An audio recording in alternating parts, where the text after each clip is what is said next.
For chaplains, I pray. For everybody, that they will follow the Lord Jesus Christ.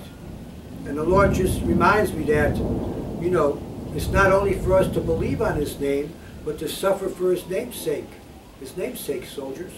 Philippians 1:28, 29, in Philippians chapter 3, to know Him, the Lord Jesus, to know Him intimately in the power of His resurrection and the fellowship of His sufferings. Someone tells you you're not to suffer for Christ because He did it for you, forget it. It's not scriptural. The fellowship, to enter into the fellowship of His sufferings, to be made conformable even unto His death, the high calling. Praise God. So Lord, we thank You. We thank You, Lord Jesus. Help us.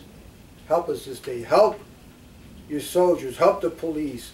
Help them that are in every position of security and everything over the people of this country. And don't, Father, let them kill Your people. If they're going to kill us, let it be by the infidels.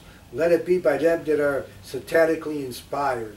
But give your people, your Christians, your followers of Christ, wisdom and understanding, and rather to go suffer with Your people that enjoy the pleasures of sin for a season. I love you, saints. God bless you. The Lord have mercy upon you. Amen.